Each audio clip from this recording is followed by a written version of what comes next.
Menteri ATR BPN Nusron Wahid hari ini memenuhi panggilan Komisi 2 DPR RI terkait kasus pagar laut yang terjadi di sejumlah daerah di Indonesia. Komisi 2 DPR RI memanggil Menteri ATR BPN untuk membahas persoalan tanah dan HGB serta SHM pagar laut di Kabupaten Tangerang, Banten. Dalam keterangannya, Menteri Nusron Wahid Permen nomor 16 tahun 2022 tentang konversi hak guna bangunan, tekanan politiknya terlalu berat karena nilai ekonomi yang tinggi. Bahkan Menteri Nusron sempat menyebutkan keanehan yang ia temukan terkait adanya pajak bumi dan bangunan di wilayah pesisir laut. Nusron mengatakan pembatalan hak atas tanah kemungkinan akan bertambah selain 50 bidang yang sudah dibatalkan.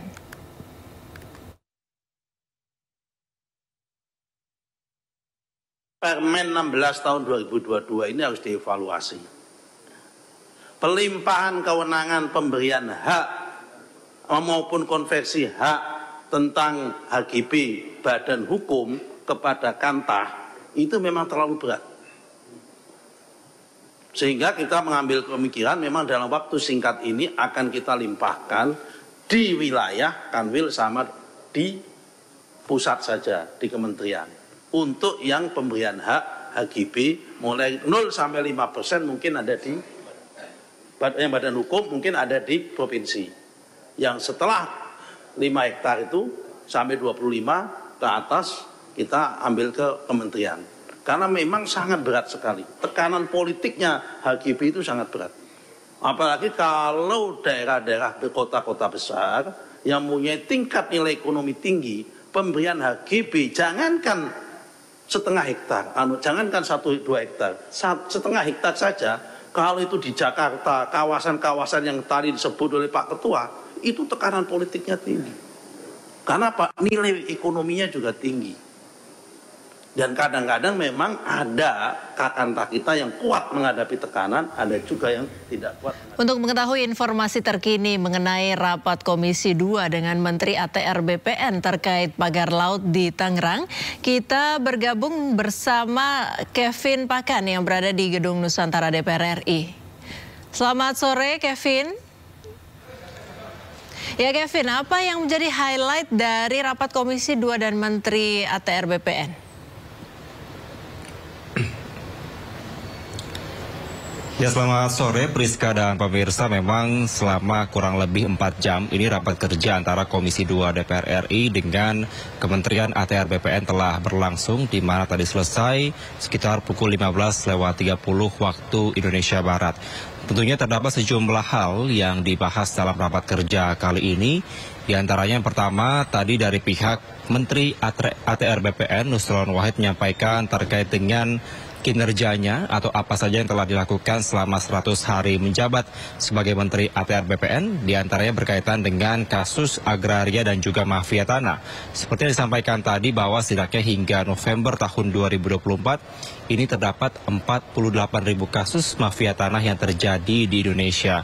Kemudian tadi pada saat melaksanakan rapat kerja antara Komisi 2 dan juga dari Menteri ATR BPN Nusron Wahid ini mendapatkan sejumlah pertanyaan dan juga tanggapan dari pihak Komisi 2 terkait dengan beberapa kasus terutama yang menyita perhatian publik terkait dengan pagar laut yang terjadi di sejumlah perairan Indonesia. Di antaranya seperti di Tangerang, di Bekasi dan juga di Jawa Timur. Jadi pihak dari Ketua Komisi 2 DPR RI yang menyampaikan bahwa setidaknya ada 3 poin pada saat tadi pihaknya bersama dengan anggota Komisi 2 telah menyampaikan atau melakukan raker bersama dengan Kementerian ATR BPN.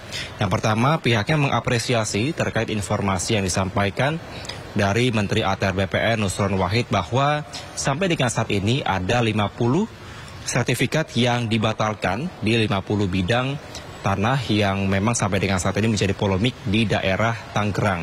Di mana terkait ini dari adanya pagar laut yang memang sampai saat ini menjadi perhatian publik.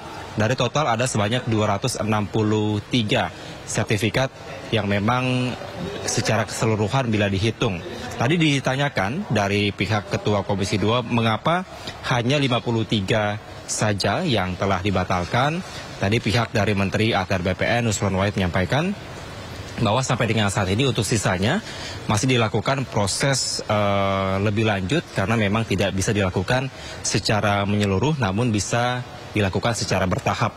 Kemudian pihak dari Ketua Komisi 2 juga menyampaikan bahwa penegakan hukum terutama yang berkaitan dengan kasus agraria dan juga mafia tanah perlu diperhatikan dari Kementerian ATR BPN agar bisa berada pada satu pihak agar dapat berdampak kepada keuntungan atau perekonomian bagi bangsa Indonesia. Kemudian tadi juga dalam rapat kerja, Menteri ATR BPN menyampaikan terkait dengan sampai dengan saat ini ada sebanyak 2,5 juta lahan sawit yang sudah memiliki izin usaha perkebunan atau IUP. Namun sampai dengan saat ini sebagian diantaranya belum memiliki hak guna usaha atau HGU. Maka tadi pihak dari Komisi 2 menyampaikan bahwa bila mana sebagian dari 2,5 juta ini belum memiliki HGU maka belum bisa diterapkan atau dikenakan pajak. Kemudian tadi juga pihak dari Komisi 2 memberikan target kepada Kementerian ATR BPN agar seluruh perusahaan yang belum memiliki HGU ini bisa melengkapi agar bisa memiliki hak guna usaha paling lambat pada Desember tahun 2025. Kemudian di poin yang ketiga dari Komisi 2 ini memberikan perhatian kepada Kementerian ATR BPN agar dari kasus agraria dan juga kasus mafia tanah ini bisa dilakukan secara maksimal, terutama dari proses penegakan hukum, karena sampai dengan saat ini masyarakat menantikan, terutama dari pagar laut ini yang viral di media sosial maupun juga di media massa, siapa pemiliknya, baik itu apakah dari pihak swasta atau dari pihak pemerintah atau siapapun pihak-pihak terkait agar bisa langsung dilakukan proses penegakan hukum yang tepat.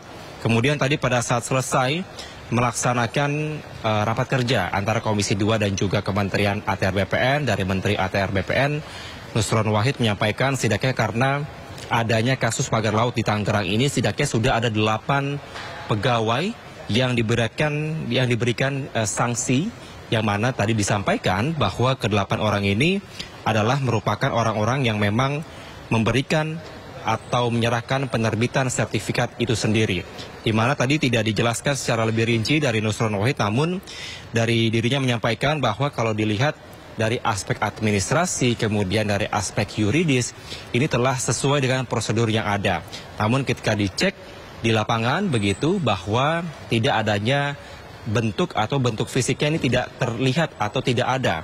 Maka itulah mengapa dari pihak Kementerian ATR BPN melakukan atau memberikan sanksi kepada 8 pegawai ini. Tadi ditanyakan terkait dengan sanksi apa yang diberikan, namun pihak dari Menteri ATR BPN Nusron Wahid belum bisa memberikan secara rinci karena masih akan dilakukan proses penyelidikan yang lebih lanjut, karena apakah memang bila dilihat dari produknya merupakan produk tata negara, maka ini kemungkinan akan diberikan sanksi secara administratif dengan pencopotan jabatan. Namun kalau dilihat ada mens reanya, apakah memang ini ada seperti bentuk penyuapan kemudian penyogokan, maka ini tidak menutup kemungkinan akan masuk ke dalam ranah pidana. Untuk itu pihak dari Kementerian ATR BPN nantinya akan bekerja sama dengan aparat penegak hukum untuk bisa melakukan atau melihat secara lebih menyeluruh kasus ini agar proses penegakan hukum dapat berjalan dengan tepat dan juga efektif bagi yang memang melakukan kesalahan. Kemudian tadi juga sempat ditanyakan, Priska dan pemirsa, terkait dengan daerah-daerah lain yang memang ini menjadi potensi adanya pelanggaran terkait dengan perairan Indonesia, terutama berkaitan dengan pagar laut. Bila sampai dengan saat ini baru ada di daerah Tangerang, kemudian daerah Bekasi dan juga Jawa Timur yang dilakukan proses penyelidikan lebih lanjut dari pihak-pihak yang berwajib. Nantinya pihak dari Kementerian ATR BPN terus memberikan atau terbuka kepada masyarakat bila mana ada adanya laporan-laporan yang masuk terkait dengan pelanggaran-pelanggaran dari pagar laut ini. Di antaranya seperti di perairan Subang, kemudian Sumeneb dan juga di perairan Lampung. Tentunya sampai dengan saat ini masih terus berjalan prosesnya, namun pihak dari Komisi 2 menyampaikan bahwa proses penegakan hukum yang menjadi penting agar masyarakat dapat kembali menimbulkan kepercayaan kepada Kementerian ATR BPN itu sendiri. Demikian yang dapat saya sampaikan, Priska, kembali ke Anda. Baik, terima kasih rekan Kevin Pakan sudah melaporkan langsung dari Gedung Nusantara DPR RI Jakarta. Selamat bertugas kembali.